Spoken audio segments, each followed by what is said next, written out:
paz do Senhor, amém? Quero cumprimentar também os nossos queridos ouvintes que estão nos assistindo por essa live nessa noite. Sou grato a Deus por mais uma oportunidade que Ele tem nos concedido para estarmos aqui, aprendermos um pouco da palavra de Deus, viva, eficaz, transformadora e que é de fundamental importância para as nossas vidas. Foi proposto para nós estudarmos um pouco a respeito do Evangelho de Mateus e eu vou tentar, dentro das minhas limitações, passar para a igreja, passar para os irmãos o que o evangelista Mateus retratou nesse Evangelho.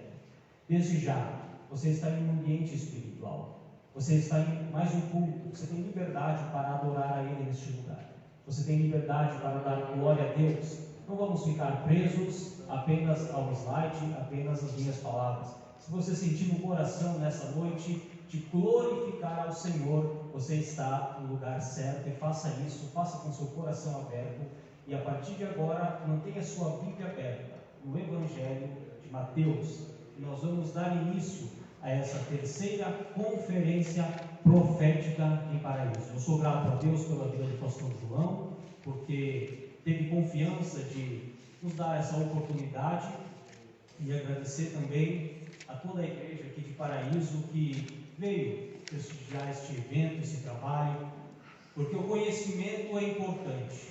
Tem muita gente se perdendo e as pessoas se perdem por falta de conhecimento.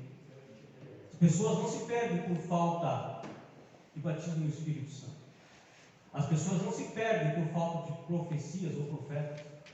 As pessoas se perdem por falta de conhecimento da palavra de Deus. E você está aqui porque você quer caminhar para o lugar certo. Amém? Glória a Deus. Vamos dar início à nossa palestra, ao nosso trabalho de hoje. Convido você a abrir primeiramente em Apocalipse, capítulo 4, e o verso de número 6 e 7. Abra sua Bíblia em Apocalipse 4, 6 e 7. Peço a Deus que Ele abençoe a exposição da sua palavra. Diz assim a palavra de Deus, Apocalipse 4 e 7. E havia diante do trono um como um mar de vidro, semelhante ao cristal, e no meio do trono e ao redor do trono 4 animais, cheios de olhos por diante e por detrás. E o primeiro animal era semelhante a um leão, e o segundo animal semelhante a um bezerro.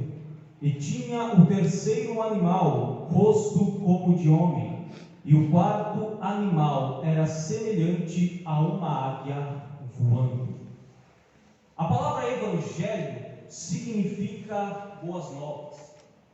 Evangelho é boas novas, é o início de uma nova mensagem, uma mensagem para aqueles que estão perdidos, uma mensagem endereçada aos pecadores, para livrá-los da sua decadência, para livrá-los do seu declínio final. É interessante que os evangelhos, eles são os expositores dessa palavra, dessa mensagem, dessas boas novas.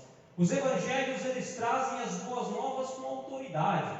Os evangelhos, eles expõem essa mensagem de salvação aos perdidos com uma autoridade vinda do próprio Senhor Jesus Cristo. E são os evangelhos responsáveis para preservar o ministério, a vida, o que Jesus Cristo falou e anunciou, trazendo as boas novas. São os evangelhos que relatam o ministério de Jesus. São os evangelhos que relatam a vida de Jesus, a sua passagem sobre essa terra. São os evangelhos que retratam as palavras de Jesus, as boas novas que Ele trouxe para os pecadores. E os versículos que nós lemos no capítulo de número 4 e no versículo 6 e 7 de Apocalipse, eles são interessantes porque eles vão retratar uma visão que o apóstolo João teve.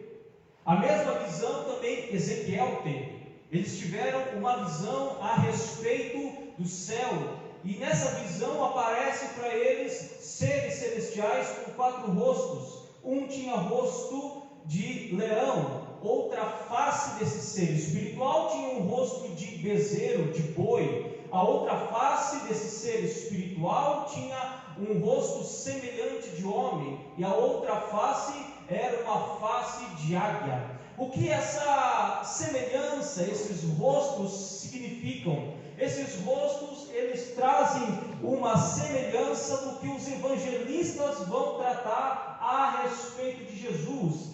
Cada evangelho, ele traz uma característica específica de Jesus. Cada evangelista, ele vai retratar e descrever Jesus e o seu ministério de uma forma, de uma maneira. E é semelhante do que o profeta João viu, do que o profeta Ezequiel viu no Antigo Testamento, é dessa forma que os evangelistas vão retratar Jesus Cristo.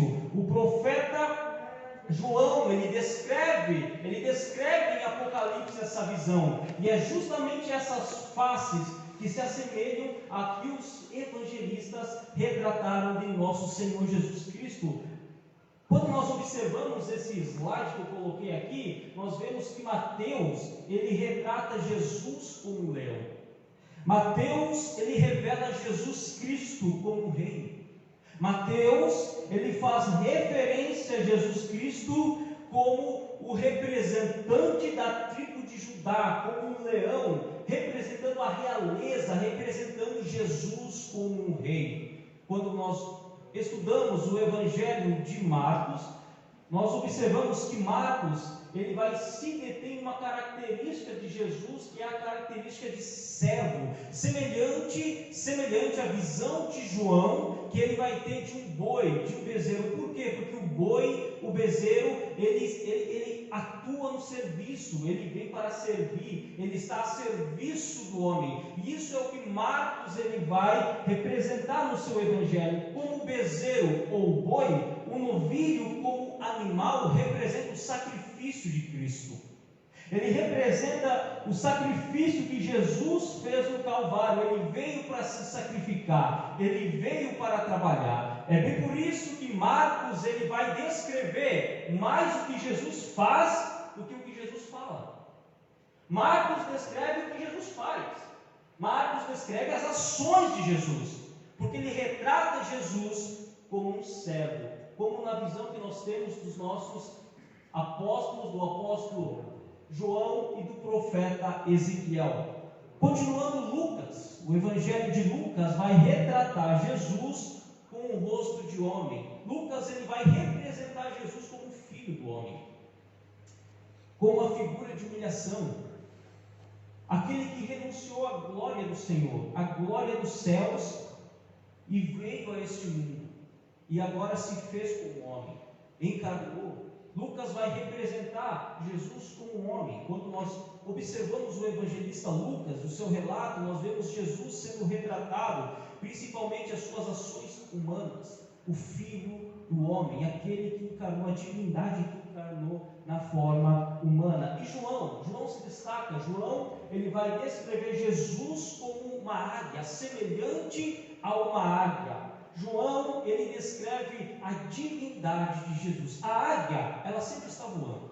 A águia sempre está por cima. E é isso que João vai descrever. Ele inicia o seu evangelho dizendo: o verbo se fez carne e habitou entre nós. O verbo, a divindade, o Senhor Jesus, aquele que está no alto, que vê todas as coisas, que conhece todas as coisas, que está sempre em cima. Ele é como uma águia, ele anda como uma águia, ele voa, ele é rápido, ele vê todas as coisas. Essa é a representação de João. João simboliza Jesus, ou semelhante à águia, porque ele começa o seu evangelho falando da geração do Verbo.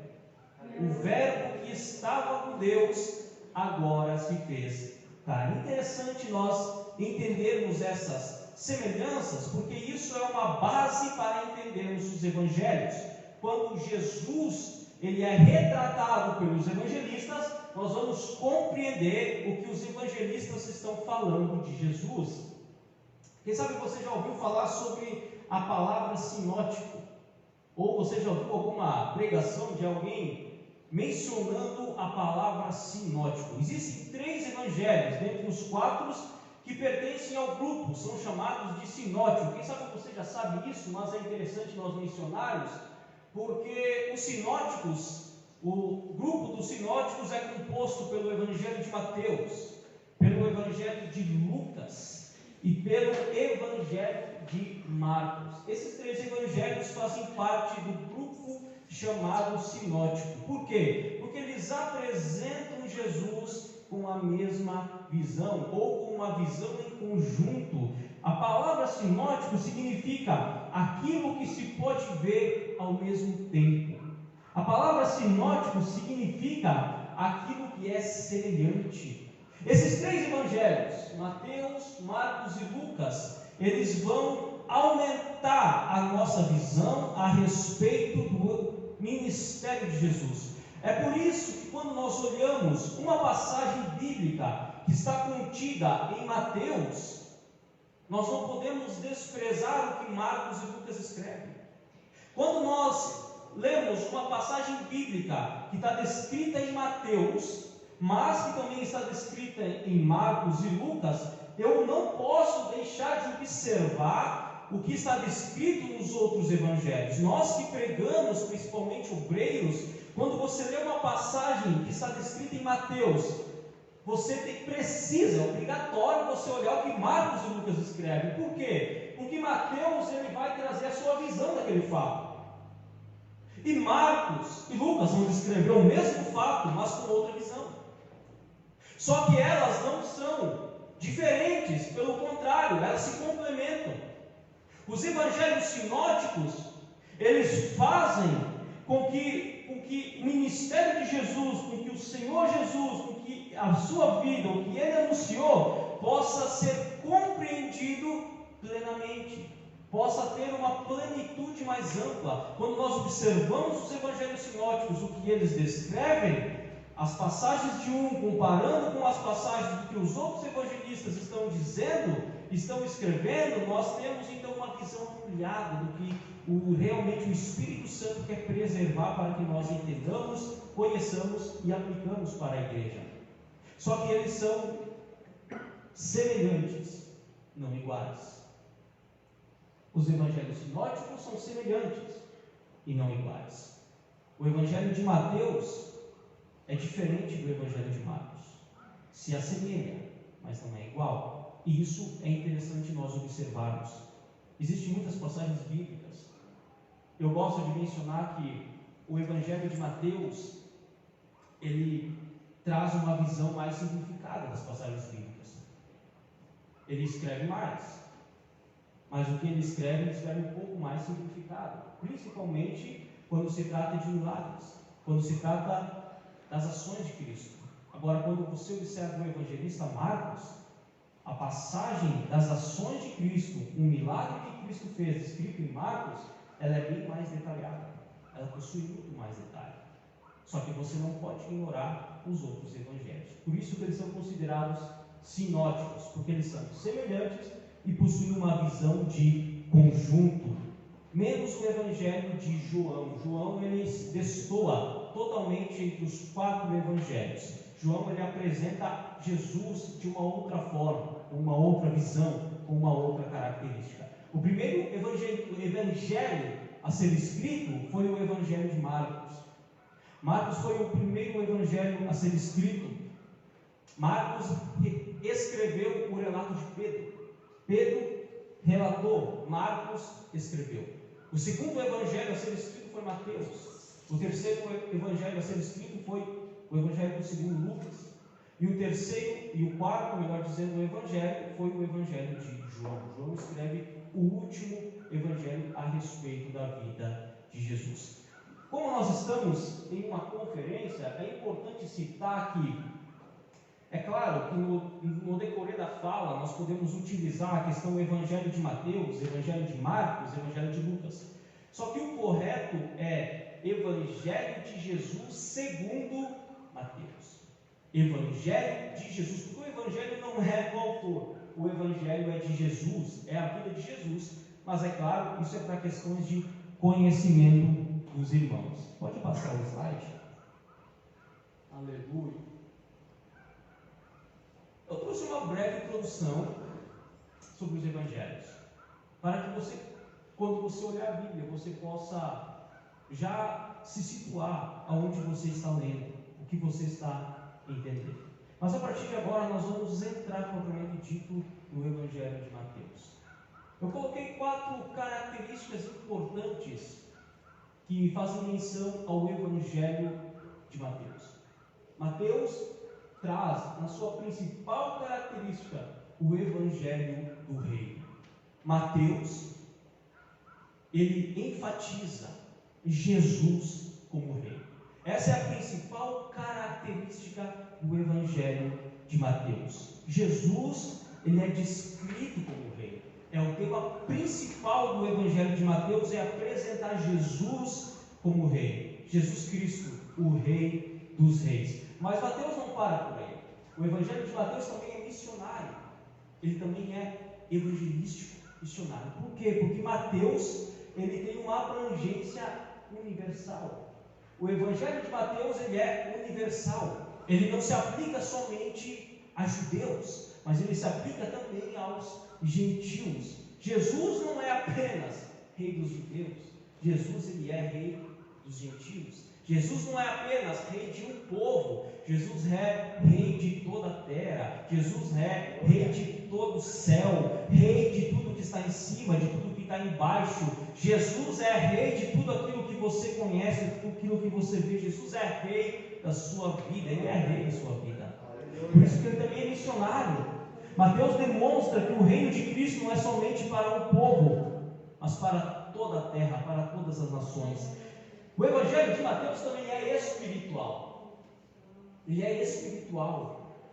Quando nós entendemos e começamos a estudar o Evangelho de Mateus, nós vamos observar que nada acontece sem a ação do Espírito Santo.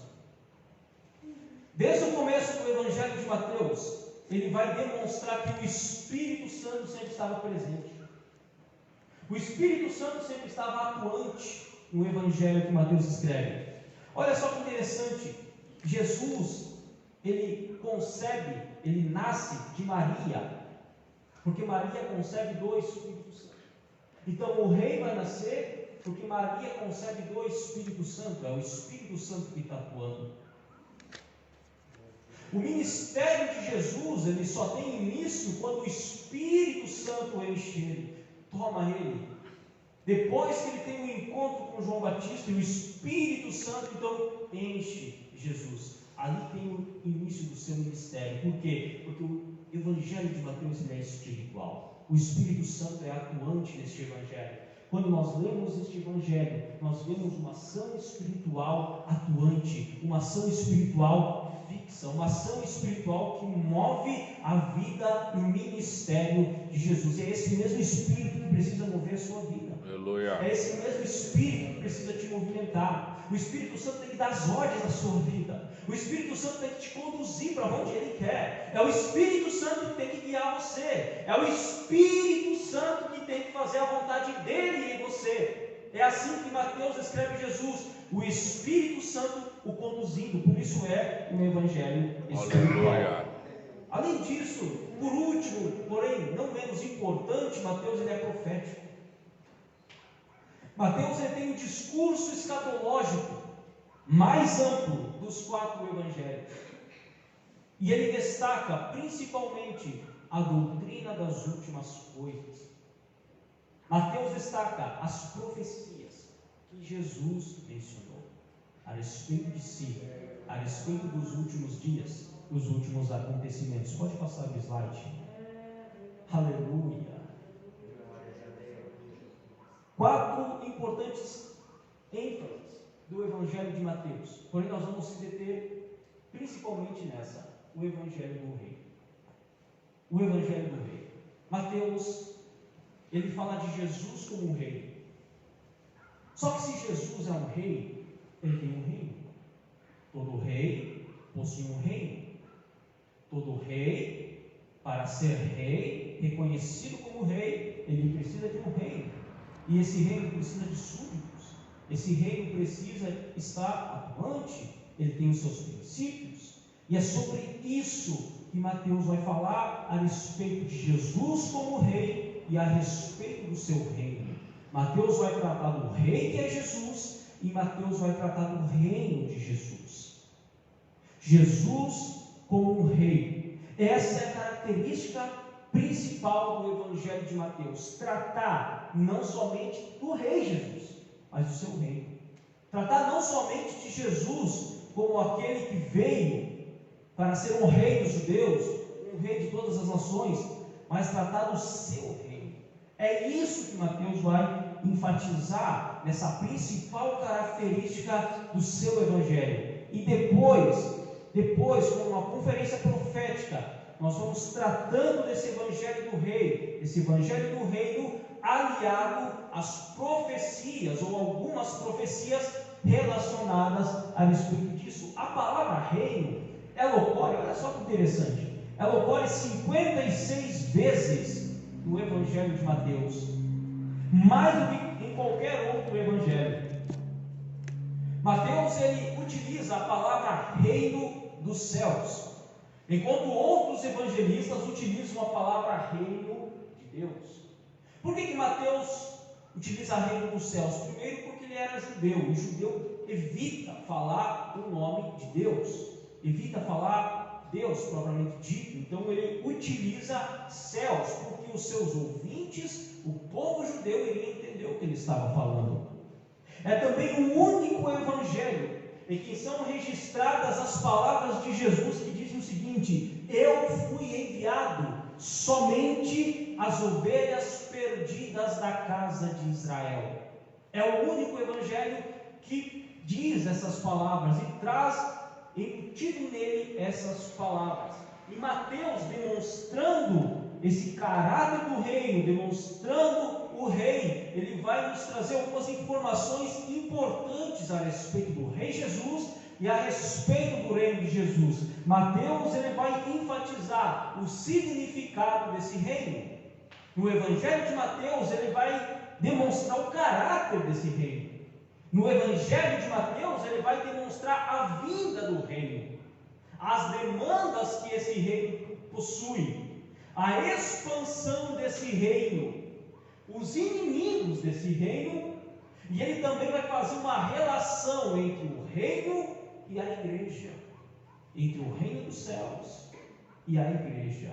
Pode passar o slide. Entre o reino dos céus e a igreja. Mateus escreve para o povo judeu, Marcos escreve para os romanos, Lucas escreve para os gregos, João escreve o Evangelho universal.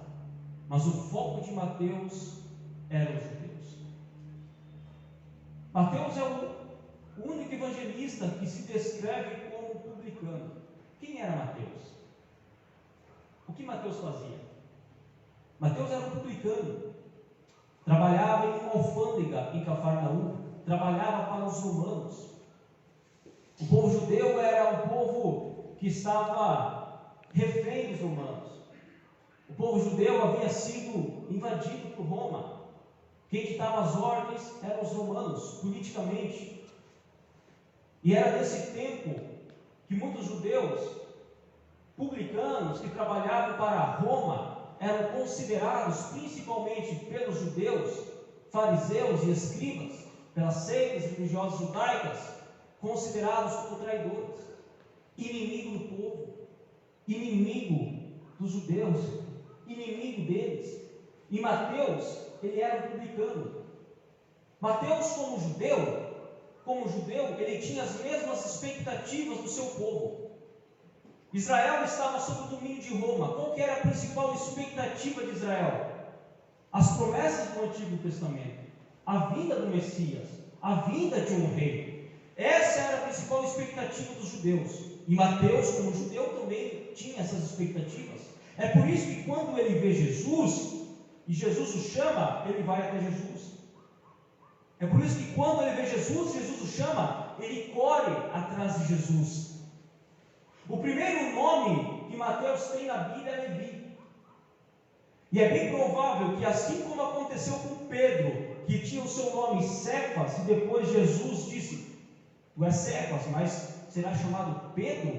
É bem provável que Mateus tinha o nome de Levi, depois Jesus o deu, ou quando ele entrou para o cristianismo, aceitou a Cristo, ele teve o seu nome mudado para Mateus, que significa dom de Deus. Mateus era judeu. E a autoria desse evangelho, ela é dada pela igreja primitiva. A autoria desse evangelho, do evangelho de Mateus, é dado pela igreja, principalmente do primeiro e segundo século. Nenhum dos evangelistas escreve o seu nome nos evangelhos. Você não vai encontrar Mateus dizendo que é ele que escreveu este evangelho. Nenhum dos evangelistas escreve esse nome. Quem atribuiu esse nome aos evangelhos foi a igreja primitiva. Eu coloquei aqui Papias, um dos pais da igreja, que deixou alguns escritos por volta de 140 depois de Cristo, foi quem testemunhou sobre a questão da autoria do evangelho de Mateus, concernente ao apóstolo Mateus. Outros pais da igreja, como Irineu, Orígenes e Eusébio, afirmam que Mateus escreveu o evangelho para os judeus, em hebraico, que posteriormente foi traduzido para o grego. Segundo os estudiosos, não tem nenhuma prova física de que o evangelho de Mateus foi escrito em hebraico, ou aramaico, ou na língua semítica. Porém, os pais da igreja, segundo os pais da igreja, atribuem um primeiro escrito de Mateus em hebraico e posteriormente a sua tradução em grego. E o que eu quero dizer com isso? O que eu quero enfatizar com isso é que, conhecendo o evangelho de Mateus, conhecendo quem Mateus era, conhecendo para quem ele está escrevendo, nós temos que entender a intenção que Mateus está escrevendo esse evangelho. Mateus, ele era considerado pelo seu povo como um traidor, como um inimigo. Abra sua Bíblia, capítulo 9, verso 9 de Mateus. Quando Mateus tem o seu chamado por Jesus, capítulo 9, verso 9 de Mateus.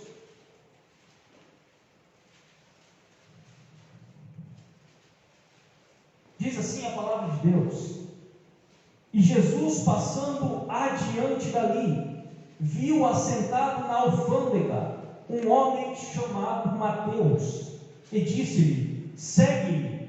E ele, levantando-se, o seguiu. Agora lê comigo o capítulo 10 e o versículo de número 3. Lê comigo 10 e 3.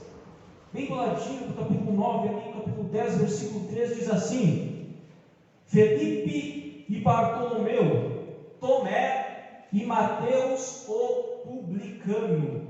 O que você está dizendo com isso? Mateus relata o chamado dele. Ele diz aonde que ele estava em uma alfândega, ou seja, ele estava trabalhando com os romanos. E Mateus descreve, é Mateus que descreve, nenhum evangelista descreve que ele era publicano. É ele quem disse: eu era publicano, eu era um ladrão, eu era um traidor. Mas Mateus está escrevendo para quem? Para o seu próprio povo. E o povo que Mateus estava escrevendo não gostava de romano. E o povo que Mateus estava escrevendo não gostava dos romanos. Mateus está dizendo para aquele povo: se eu que era um ladrão, se eu que era um traidor, se eu que era alguém que trabalhava contra o próprio povo, quando eu conhecia Jesus, a minha vida foi transformada. Imagina vocês quando conhecerem a Jesus. Se eu que era um traidor, se eu que era um ladrão, agora eu sou apóstolo dele, eu dou testemunho dele para vocês. Ele está dizendo para aquele povo o seguinte: quando Jesus aparece na sua vida, a sua vida muda. Aleluia. Glória. Quando Jesus aparece na sua vida ela é transformada. Quando Aleluia. Jesus aparece na sua vida, traidor se torna em apóstolo. Gente que roubava se torna em gente sincera. Quando Jesus aparece na sua vida, publicano passa agora a ser respeitado e fiel. Aleluia. Aleluia. Você pode dar testemunho do que Jesus já fez na sua vida. Glória a Deus. Aleluia. Ele está dando testemunho do que Jesus fez na vida dele. Comece a dar testemunho do que Jesus já fez na sua vida. Comece a dar testemunho do que ele vem fazendo sobre a sua vida. Essa é a função do servo de Deus, testemunhar do que Jesus fez por ele. Aleluia. Mateus testemunhou de Jesus. Pode passar o slide. Aleluia. Deus soberano. Algumas algumas características importantes do Evangelho de Mateus. O Evangelho de Mateus é a ponte que liga o Antigo Testamento ao Novo Testamento. O Evangelho de Mateus é a ponte que faz ligação entre o Velho e o Novo. Foram 400 anos sem ter um relato profético em Israel, aproximadamente. E se não tivesse o Evangelho de Mateus, iniciasse por Marcos, nós teríamos uma descrição não muito conveniente do que deveria ser. O Evangelho de Mateus está no lugar certo, colocado como o primeiro livro do Novo Testamento, porque ele é essa ponte de ligação entre o Antigo e o Novo. O Evangelho de Mateus é quem retrata as mudanças que ocorreram com a vida de Jesus. Se o Antigo Testamento profetizava de Jesus, o Evangelho de Mateus demonstra o cumprimento dessas profecias. Se o Antigo Testamento aguardava um rei, se no Antigo Testamento Israel aguardava um rei, no Evangelho de Mateus está escrito no capítulo 2 e o versículo de número 23: eis que a virgem conceberá e dará à luz um filho, e ele será chamado pelo nome de Emanuel, que significa Deus conosco. Se no Antigo Testamento se esperava um rei, no Evangelho de Mateus, Deus está na terra, preparando, falando, anunciando. Se no Antigo Testamento havia promessas a respeito do Messias, no Evangelho de Mateus essas promessas estão cumpridas. Se no Antigo Testamento Deus se afasta de Israel, agora no Novo Testamento, com o Evangelho de Mateus, Jesus está no meio do povo, ele é presente, ele é atual. Deus está falando, Deus está agindo, Deus está trabalhando. Essa é uma característica importante do Evangelho de Mateus. Ele não poderia ficar de fora, porque ele é essa ponte de ligação. É o Evangelho de Mateus que contém mais citações do Antigo Testamento do que qualquer outro Evangelho. Segundo Warren Wiersbe, o Evangelho de Mateus contém 129 alusões ou citações do Antigo Testamento. Por que isso? Porque ele está provando para os judeus que Jesus era prometido. Porque ele está provando para os judeus, para os seus contemporâneos, para a igreja daquela época, para os cristãos judeus e para os cristãos e os judeus que ainda não haviam convertido-se ao cristianismo, que Jesus era aquele que foi profetizado no Antigo Testamento. É por isso que ele faz tantas alusões no Antigo Testamento. A expressão tem uma frase marcante no Evangelho de Mateus que diz assim: para que se cumprisse o que foi dito pelo profeta. É muito comum essa frase nesse Evangelho. Abre sua Bíblia, Mateus capítulo 1, versículo 22. Mateus capítulo 1, versículo 22 diz assim: tudo isso aconteceu para que se cumprisse o que foi dito da parte do Senhor pelos profetas.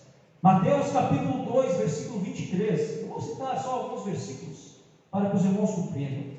Mateus capítulo 2 e 23 diz assim: e chegou e habitou numa cidade chamada Nazaré, para que se cumprisse o que fora dito pelos profetas. Mateus 3 e 3 diz assim: porque este é o anunciado pelo profeta Isaías. E tantos outros versículos que eu não vou citar aqui por causa do nosso tempo. Mateus ele faz referência e utiliza-se dessa frase, dessa forma, para essa frase, aquilo que foi cumprido e dito pelos profetas. Por que ele faz isso? Para provar para os judeus que Jesus era o Messias.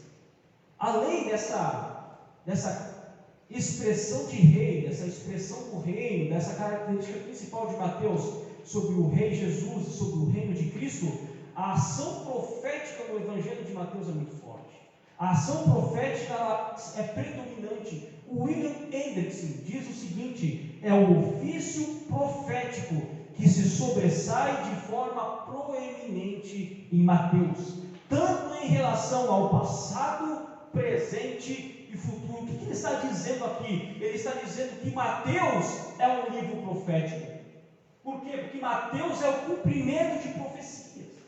Profecias do Antigo Testamento se cumprem em Mateus.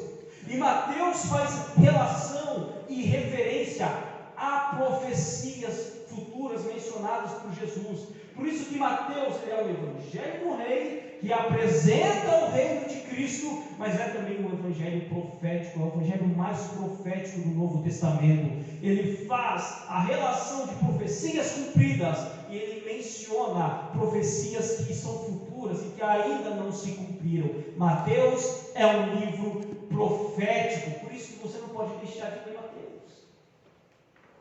Você não pode deixar de conhecer Mateus, de entender esse livro de Mateus. Mateus foi apóstolo, uma testemunha ocular dos fatos. Ele não foi como Marcos, que ouviu relatos de Pedro. Ele viu e ouviu Jesus fazendo, Jesus agindo, Jesus atuando. Mateus já foi considerado por um crítico francês como o maior livro já escrito de todos os tempos. Mateus já foi considerado por um crítico francês como o maior livro já escrito de todos os tempos. E ele é o único evangelho em que não precisa se explicar, ou que ele não explica os costumes judaicos, porque o povo que ele estava direcionando já conhecia, já entendia as suas passagens relacionadas. Pode passar o slide? A partir de agora, irmãos, eu trouxe uma base sobre o Evangelho de Mateus. Eu trouxe uma introdução sobre o Evangelho de Mateus. Ele é um evangelho escrito para judeus. Ele é um evangelho que tem a principal característica de representar Jesus como rei e o seu reino, mas também é um evangelho profético. Nós vamos caminhar agora dentro desse evangelho. Nós vamos observar algumas passagens importantes desse evangelho e algumas aplicações que nós podemos ter para as nossas vidas. É claro que nós não vamos aqui ser muito extensos já devido à nossa hora, mas eu vou tentar passar alguma coisa deste evangelho para que nós possamos aqui entender o que Mateus estava descrevendo, o que Mateus estava falando. No capítulo 1 nós temos a genealogia e a infância de Jesus. Se no Antigo Testamento nós temos o nascimento do primeiro Adão, no Novo Testamento, no Evangelho de Mateus, nós temos o nascimento do segundo Adão. Jesus ele é representado aqui primeiramente como rei. Mateus capítulo 1, versículo 1 diz assim: livro da geração de Jesus Cristo, filho de Davi. A primeira expressão que Mateus usa é filho de Davi. Por quê? Porque ele é descendente de rei. Ele tem autoridade para ser reconhecido como rei. Ele tem uma hierarquia de rei. E ele coloca em seguida filho de Abraão. Por quê? Porque ele está descrevendo a linhagem humana de Jesus.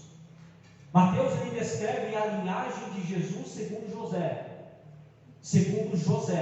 E Lucas, que é o outro evangelista que descreve também a genealogia de Jesus, descreve a genealogia no capítulo 3 de Lucas segundo Maria, ou retratado pelos ancestrais de Maria. Por que nós devemos observar a genealogia? Porque a genealogia é interessante. Quando nós olhamos para a genealogia de Jesus, e muita gente pula esse capítulo, não lê. Quando nós olhamos para a genealogia de Jesus, nós vemos que Mateus inclui 4 mulheres. Mateus inclui mulheres na genealogia de Jesus, algumas gentias, contrariando um pouco os costumes judaicos.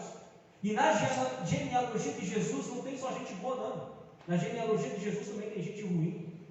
Se você olhar na genealogia de Jesus, você vai ver que Jesus descende de Manassés, um dos piores, se não o pior rei que teve em Israel. E eu aprendo algo fantástico com isso. Eu aprendo que Deus ele preservou a história. E ao longo de todo o processo da história de Israel, Deus ele teve um papel preparando o cenário para o nascimento de Jesus. Ao longo de toda a história de Israel, Deus preparou o cenário para o nascimento de Jesus. Deus ele está governando a história. Não importa se tem gente ruim, não importa se na genealogia tem gente que não prestava, não importa se na genealogia de Jesus tinha gente que não adorava a Deus, era idólatra, não importa. O que importa é que Deus ele tira de coisas ruins coisas boas. O que importa é que mesmo de coisas ruins, de atitudes ruins, de ações ruins, Deus faz coisas boas, irmão. Sabe, eu tenho uma palavra para alguém aqui, Deus está dizendo para alguém aqui que mesmo que coisas ruins aconteceram na sua vida, eu vou fazer coisas boas.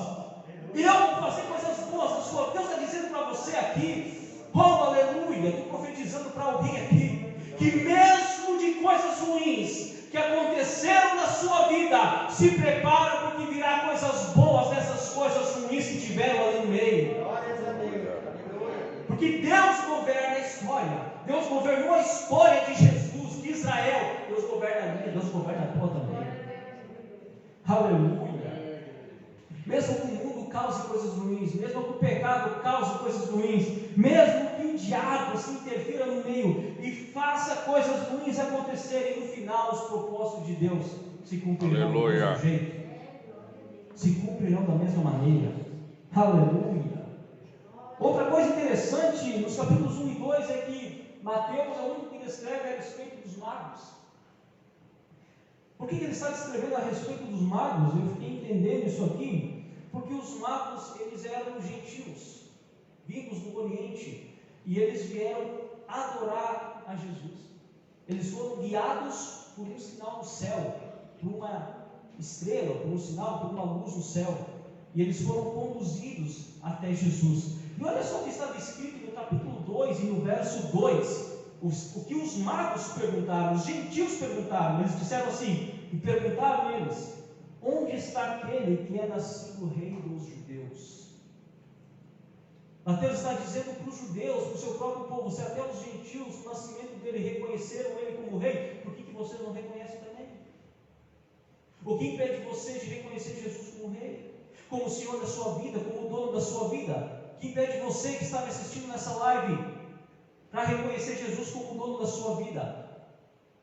É isso que ele está dizendo aqui. O que impede vocês de reconhecer Jesus como o dono da sua vida? E essa passagem é uma passagem profética. Essa passagem ela é uma passagem profética, porque eles são conduzidos até Jesus, porque eles veem um sinal no céu. Sempre que o rei vem na terra, aparece um sinal no céu. Sempre que o rei vem na terra, aparece um sinal no céu. Assim foi na sua primeira vinda, assim será também na sua segunda vinda. Olha só o que Jesus disse: então aparecerá no céu o sinal do Filho do Homem. Sempre que Jesus aparece na terra, ocorrem sinais dos céus. Se Jesus veio para os judeus, mas os primeiros que receberam Jesus, que viram o sinal, foram os gentios. Então se prepare, porque na segunda vinda, quando tiver um sinal no céu, ele virá para os judeus, mas os primeiros que verão Jesus será a igreja. Os primeiros que verão Jesus serão aqueles que o Aleluia. Aleluia. É profético. Glória a Deus. Sempre que o rei aparece, há um sinal. Aleluia. Ele vai voltar pela segunda vez, mas primeiro para a igreja, primeiro para os gentios, primeiro para aqueles que o aceitem. Aleluia. Pode passar no seu slide. No capítulo 13 e 4, eles vão retratar o batismo, o começo do ministério de Jesus. No capítulo 13 e 4, nós temos o mensageiro de Cristo. Todo rei tem um mensageiro. Todo rei tem aquele que vai na frente e anuncia a chegada do rei, que prepara, para que quando o rei chegue, aqueles que vão receber o lugar onde ele vai ficar, não esteja despreparado para receber. Essa era a função de João Batista, receber Jesus. Ele era o arauto, o mensageiro do rei, e é ele quem batiza Jesus nas águas. É ele quem batiza Jesus nas águas. Então, nós temos aqui Mateus enfatizando o mensageiro do rei, e em segundo plano, Mateus ele vai tratar no capítulo 4 da tentação desse rei. É interessante que quando Jesus ele está no Rio Jordão, ele é batizado por João Batista, vem sobre ele o Espírito Santo. João Batista testemunha na terra para os homens, dizendo: esse aqui, eis o poder de Deus que tira o pecado do mundo. E o Pai testifica no céu, dizendo: esse é meu filho amado em quem me comprazo. Quando Jesus aparece no Rio Jordão, há um testemunho perante os homens de João Batista, mas há um testemunho também divino perante toda a eternidade, dizendo que este é o Filho amado de Deus. Jesus ele é exaltado no Jordão, ele é recebido pelo Espírito Santo. O Espírito Santo se torna algo presente, atuante agora nas promessas do cumprimento do ministério de Jesus, e então ele é enviado pelo Espírito para ser tentado. É algo fantástico isso aqui, porque Jesus ele é exaltado no Jordão, ele é exaltado quando João Batista testemunha dele e quando o Pai testemunha dele. Naquele momento o diabo não sabia quem era Jesus, até aquele momento o diabo não sabia onde estava Jesus, até aquele momento o diabo não conhecia a face de Jesus, mas a partir daquele momento que o Pai exalta Jesus e que João Batista também fala, dá testemunho dele, o diabo então vê Jesus, reconhece Jesus. Jesus é exaltado, o diabo aponta para ele: agora eu sei quem tu é. E o que acontece em seguida? O próprio Espírito conduz Jesus ao deserto para ser tentado pelo diabo. Sempre depois de uma exaltação, se prepare, porque vem a tentação. Sempre depois que você começa a cantar e a louvar a Deus, bem, se prepare, porque você apareceu para o diabo também, e ele está olhando: ei, Deus tem alguma coisa na vida dele, Deus tem alguma coisa na vida dela, te prepare, porque vai vir a tentação. Sempre depois que você alcança um outro cargo, alcança um ministério, sempre depois que você alcança algo no mundo secular, algo na sua vida, que você aparece por causa da mão de Deus, por causa do que Deus tem para você, por causa dos propósitos dele, te prepare, porque você apareceu para o diabo também, e ele vai te tentar. Mas olha só que interessante, Jesus vai para o deserto, e o Warren Wiersbe diz algo aqui fantástico. Ele diz assim: Jesus não foi tentado para que o Pai pudesse aprender alguma coisa sobre o seu filho, pois o Pai já havia lhe dado a sua aprovação divina. Jesus foi tentado para que toda criatura no céu, na terra e debaixo dela soubesse que Jesus Cristo é o conquistador de todas as coisas. Naquele deserto, aleluia, Jesus teve um embate espiritual com o diabo. 3 coisas foram tentadas em Jesus. Ele foi tentado e ele venceu as 3 esferas da composição do ser humano. Ele foi tentado no corpo, na alma e no espírito. E ele venceu essas 3 esferas, porque ele garantiu naquele dia a vitória para mim e para você. Ele garantiu naquele dia a vitória para mim e para você. Se o primeiro Adão perdeu para o diabo no jardim, o segundo Adão venceu o diabo no deserto. Aleluia. Sabe o que ele está dizendo aqui para alguém? Não te preocupa, porque prova para crente fiel, deserto para crente fiel, para quem crê em Jesus, para quem acredita em Jesus, não é sinal de derrota, não. Deserto para crente fiel é sinal de vitória. Deserto para crente fiel é sinal de que algo bom vai acontecer no final. Não te preocupa, ele já venceu no deserto por você. Aleluia. Glória a Deus. Nós vamos andar um pouquinho aqui. Pode passar o slide. 5 e 6, no capítulo 5 e 6 nós temos o Sermão do Monte, é o primeiro discurso de Jesus. Mateus ele enfatiza, irmãos. Mateus enfatiza o que Jesus fala mais do que o que Jesus faz. Isso nós precisamos entender. Mateus ele enfatiza 5 discursos de Jesus, mais do que ele fala do que o que ele faz. E o primeiro grande discurso que Mateus vai tratar aqui é o Sermão do Monte. O Sermão do Monte, ele vai haver um embate aqui. Mateus ele vai caracterizar mais o caráter do que aquilo que os fariseus estavam vivendo. Ele vai caracterizar aqui a conduta decorrente de um caráter cristão. Porque os fariseus se preocupavam muito com os mínimos detalhes da vida, da conduta, mas deixavam o mais importante, que era o caráter, de lado. Se preocupavam com lavar as mãos, mas não se preocupavam em obedecer a Deus. É isso que Jesus está tratando aqui nesse Sermão do Monte. Ele está ensinando, deixando bem claro para todo o povo que ele não veio conquistar Roma. Ele está deixando bem claro que ele não veio conquistar Roma, mas veio conquistar o coração daqueles que o servissem. Ele veio conquistar o coração de todo aquele povo, meu e o teu coração. Mateus está apresentando no Sermão do Monte Jesus Cristo como o segundo Moisés. Se no Antigo Testamento nós temos Moisés recebendo as leis de Deus em pedras, em tábuas de pedras, no Monte Sinai, para transmitir ao povo, no Sermão do Monte, nós temos Jesus Cristo O próprio Deus falando diretamente ao coração de todos aqueles que o ouviram naquele dia. No Antigo Testamento era em pedra, aqui era o próprio Deus falando a todos os corações.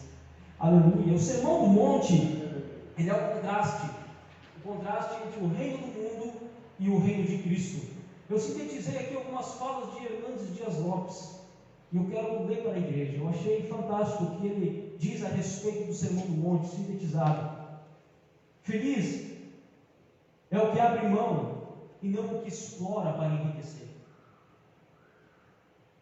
Quando ele comenta o Sermão do Monte, ele vai dizer: feliz o que constrói pontes e aquele que não cava abismos. No reino de Deus, o perdão prevalece sobre a vingança. No reino de Deus, quando você está fraco, é então que você está forte. No reino do mundo, o divórcio é coisa natural. Mas no reino de Deus, divorciar-se por qualquer motivo é adultério. No mundo, o sexo é banalizado. Mas no reino de Deus, exige-se fidelidade. Na ética do mundo, espiritualidade se mostra em palcos, em plateias. Mas no reino de Deus, não. No reino de Deus, espiritualidade verdadeira não busca holofotes. Na ética do mundo, ser grande é ter riquezas, bens materiais. Mas no reino de Deus, ser grande é acumular tesouros do céu. Na ética do mundo, as aparências importam. Mas no reino de Deus, é preciso você ter vida prática. Jesus está contrastando o reino do mundo, o reino do diabo, com esse monte, com esse sermão do monte. Jesus está demonstrando que o reino de Deus, ele é um reino de cabeça para baixo, ele é invertido, ele vai na contramão do que o mundo vai. Pode passar. Aleluia. Capítulos 8 e 9, nós temos aqui a demonstração do poder do rei. O rei faz milagres pelo toque de suas mãos, o rei faz milagres à distância pelo poder da sua palavra, e o rei faz milagres quando ele é tocado. Mateus não dá muita ênfase ao que Jesus faz, aos seus milagres, mas ele demonstra que o rei tem poder, perto, longe, temporal e atemporal. Pode passar o slide. Aleluia. No capítulo número 10, nós temos o segundo grande discurso de Jesus. Esse sermão Jesus prega aos seus apóstolos para encorajá-los e prepará-los. Eu vou resumir aqui. Olha só o que Jesus diz aos apóstolos, capítulo 10, versículo 16: eis que vos envio como ovelhas no meio de lobos. Jesus, ele prepara os apóstolos para enviá-los em sua primeira missão para pregar aos judeus. Jesus, ele dá a direção: preguem o evangelho do reino para os judeus. E Jesus, ele dá a mensagem: anunciem o arrependimento, o reino dos céus. Os apóstolos foram enviados para confiar em Jesus e não na provisão. Os apóstolos foram enviados em um mundo onde muitas vezes a aparência engana, em um mundo que só tem aparência de coisas boas, mas é um campo minado. Cuidado, ele diz, neste mundo vocês podem pisar em algo que vai machucar vocês. Tenham cuidado, este mundo é como um campo minado. E eu separei aqui a diferença entre discípulo e apóstolo, porque Jesus não envia discípulo, Jesus envia apóstolo. O discípulo é um aprendiz, alguém que segue um mestre e aprende de sua sabedoria, mas o apóstolo não. O apóstolo é alguém enviado por um indivíduo poderoso, que recebe dele autoridade. O apóstolo tem autoridade que recebeu daquele que o enviou. E Jesus dá autoridades em 3 áreas para os seus apóstolos: autoridade para pregar, autoridade para libertar e autoridade para curar os enfermos. Olha só que interessante isso aqui, porque tem muita gente que se intitula apóstolo hoje em dia, mas segundo a Bíblia, isso é antibíblico. Para ser apóstolo é preciso você se enquadrar em algumas qualificações, como você ter visto Cristo ressurreto, ter tido comunhão com Ele e ter sido escolhido por Ele. Os apóstolos lançaram os alicerces da igreja. De acordo com Apocalipse 21:14, os nomes dos 12 apóstolos estão escritos nos alicerces das muralhas da Nova Jerusalém. Seguindo esses critérios, nenhum cristão nos dias de hoje pode ser considerado apóstolo. Não é um apóstolo legítimo. Tem muitos que intitulam apóstolos, mas só existiram os apóstolos que Jesus escolheu. Isso é interessante. É interessante nós compreendermos isso. Pode passar o slide. O capítulo 11 e 12 está falando a respeito de um embate de Jesus contra os fariseus. Jesus vai combater de novo os fariseus, a sua doutrina farisaica.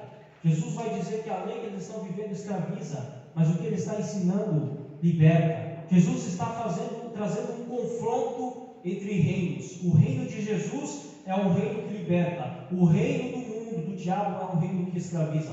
O único milagre na Bíblia, descrito nos Evangelhos, no Novo Testamento, que não acontecia no Antigo Testamento, é a expulsão, a libertação de demônios.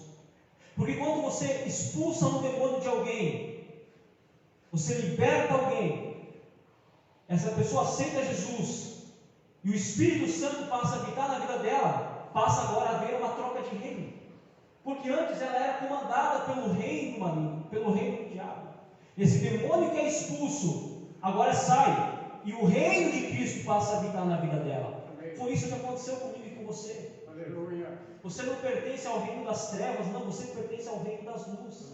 O reino da luz, o reino de Cristo. Antes, quem sabe, um espírito imundo te possuía, o espírito imundo tomava a sua vida, mas hoje, pela palavra de Deus, pela misericórdia de Jesus Cristo, Ele te arrancou do reino das trevas e te trouxe para o reino da luz. Você pertence ao reino de Deus. Aleluia. Você pode dar glória a Deus por isso? Pode passar o slide. No capítulo 13, nós temos as parábolas do reino. Jesus escreve 7 parábolas sobre o avanço do reino espiritual sobre a terra. Nós temos no capítulo 13 a parábola do semeador, a parábola do joio do trigo, a parábola da mostarda e do fermento, a parábola do tesouro escondido, da pérola e da rede. São 7 parábolas que descrevem esse reino que Jesus veio anunciar. A primeira parábola, as 2 primeiras parábolas iniciais lidam com a questão do estabelecimento do reino. As 2 parábolas seguintes tratam do crescimento desse reino no mundo. A 5ª e a 6ª parábola lidam com o valor desse reino. E a última parábola trata das responsabilidades dos discípulos. Eu enfatizo aqui apenas a primeira e a 2ª parábola, a parábola do semeador e a parábola do joio do trigo. A parábola do semeador é uma parábola que acontece constantemente. Ela acontece constantemente na nossa vida. Enquanto eu estou ministrando aqui, trazendo um estudo para você, você está recebendo uma palavra de Deus sobre a sua vida, uma palavra sobre o seu coração. Alguém pela internet está recebendo uma palavra de que Jesus ama essa pessoa. Está recebendo uma palavra, eu estou semeando uma palavra, eu estou aplicando a parábola do semeador. Então ela é atual, ela ocorre constantemente. E é a única parábola que não aparece a frase: o reino dos céus é semelhante. As outras 6 parábolas do reino trazem consigo essa frase: o reino dos céus é semelhante, porque vão assemelhar agora o reino dos céus. Se na parábola do semeador a semente é a palavra, na parábola do joio e do trigo, a semente são as pessoas. As sementes são as pessoas. O que ele está enfatizando aqui? Você conhece a parábola do joio e do trigo, com certeza? O que Mateus está descrevendo? Só Mateus escreve essa parábola. Ele está trazendo algo fantástico, porque Mateus é profético. Então ele está trazendo uma aplicação dessa parábola para o mundo atual, para os dias atuais, para a igreja. Mas a consumação dessa parábola é escatológica. A parábola do joio do trigo, você pode ler em casa depois com calma, ela tem uma aplicação atual. Ele está dizendo que no meio do povo de Deus, que no meio da igreja, que no meio daqueles que servem a Cristo nesse mundo, tem os que não são verdadeiros, tem os lobos em forma de cordeiro, tem aqueles que vão crescer no meio, mas que nunca entrarão no reino dos céus. Mas isso só será descoberto e muitos vão ficar dentro da igreja como lobos, como joio, até a consumação dos séculos. Mas lá no final, quando houver a separação, na consumação, então eles serão descobertos. Ai, ai, daqueles que chegarem até Jesus e ele disse: afastai-vos de mim, malditos, para serem queimados. Então essa parábola tem uma aplicação atual, mas a consumação ela é escatológica, ela é profética.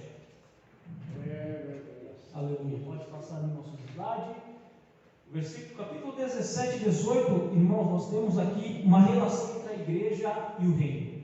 Jesus é o único que faz menção da igreja. Jesus é o único descrito no Evangelho de Mateus.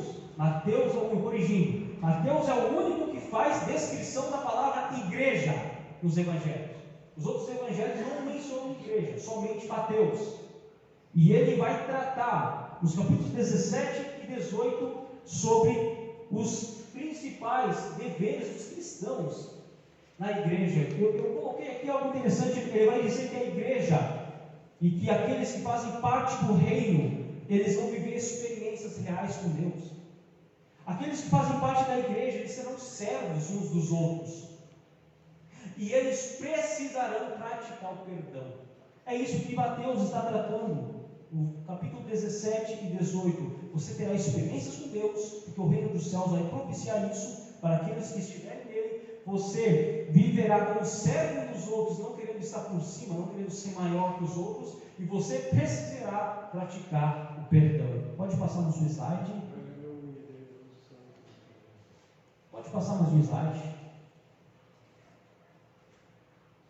Os próximos capítulos, irmãos, podem estar observando em casa o que Mateus ele trata. Pode passar mais um slide. Para nós concluirmos aqui a ênfase a esse estudo, os capítulos 24 e 25 de Mateus é considerado por muitos como o pequeno Apocalipse. Os capítulos 24 e 25 de Mateus fazem menção ao quinto discurso de Jesus. É a parte mais profética, mais escatológica que Mateus escreve dos relatos de Jesus. Os capítulos 24 e 25 de Jesus, eles são proféticos porque tratam a respeito do futuro. Eles não são para a igreja, são para a nação de Israel. E eles descrevem o período da tribulação. Os capítulos 24 e 25 de Mateus, eles têm uma ênfase naquilo que Jesus está profetizando, a vinda do rei. É isso que Jesus está falando ali, sobre a sua vinda. Eu acho interessante que Jesus ele vai dar certeza sobre a sua segunda vinda. Capítulo 24 de Mateus, e o verso de número 35 diz assim: o céu e a terra passarão, mas as minhas palavras não hão de passar. Ele enfatiza que as palavras dele jamais passarão. Tudo aquilo que ele profetizou, tudo aquilo que ele anunciou. As parábolas das 10 virgens não são para a igreja, são para Israel. Pode passar no seu slide. E eu concluo a minha fala nessa noite, finalizando com os capítulos de número 26 a 28. Capítulo 26 e 28. Eles vão retratar os últimos dias, os últimos tempos de Jesus, desde a Santa Ceia até a sua ressurreição. Se no início do ministério de Jesus, Herodes tentou matar ele, porque soube que ele era o rei dos judeus, ainda quando criança, mas não conseguiu, foi impelido. Se Satanás tentou, lá no deserto, destruir Jesus, porque sabia que ele era o Messias enviado, o Rei dos Reis. Se os fariseus e os escribas, eles tentaram envergonhar Jesus, usufruindo das suas leis, da sua tradição, tentaram pegar Jesus em algum erro, em alguma falha, para tentar desfazer o nome dele como rei, tentar envergonhá-lo e dizer que ele não era o Messias enviado, mas não conseguiram.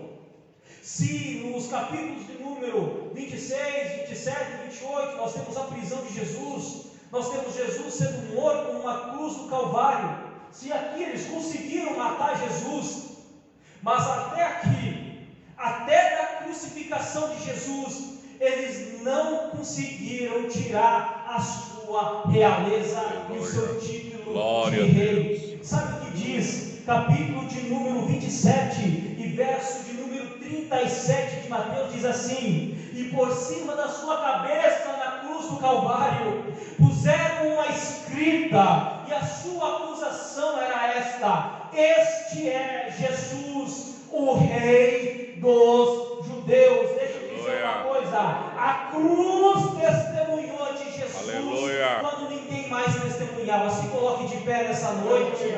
A cruz testemunhou que Jesus é Rei. A cruz testemunhou que Jesus é o Rei dos Reis, é o Senhor dos Senhores. Ele é o enviado Messias prometido. Ei, deixa eu dizer uma palavra para você aqui nessa noite. Deixa eu dizer uma palavra para alguém aqui nessa noite. Aleluia. Jesus vai usar, o Senhor vai usar aquilo que te acusam, aquilo que te afrontam em teu favor e não contra ti. Você será alguém que Deus vai pegar as acusações, aquilo que colocaram contra ti, e vai ser objeto para glorificar o nome dele através da sua vida. A cruz foi o lugar em que Jesus morreu, mas a cruz também serviu de testemunho que ele era Rei dos Judeus. Aleluia. Glória a Deus. Glória a Deus. Feche seu olho e vamos orar nessa noite. Pai querido, Pai eterno, Tu és o Rei dos Reis, Tu és Senhor dos Senhores, Tu és aquele que foi enviado, aquele que nasceu, aquele que pregou, que anunciou as Suas verdades, aquele que está cumprido nos Seus evangelhos, nesses escritos. Tu és aquele que nós adoramos, que exaltamos e te reconhecemos como nosso Rei, como nosso Senhor, como nosso Salvador. A Ti damos glória, a Ti damos honra, a Ti nós adoramos e aguardamos, Senhor, a Sua vinda. Confiamos, Senhor, na Sua palavra, confiamos, Senhor, naquilo que Tu anunciaste e esperamos o cumprimento das Tuas profecias. Fica com este povo, fique com esta igreja e seja o Rei de todo este lugar, em nome de Jesus.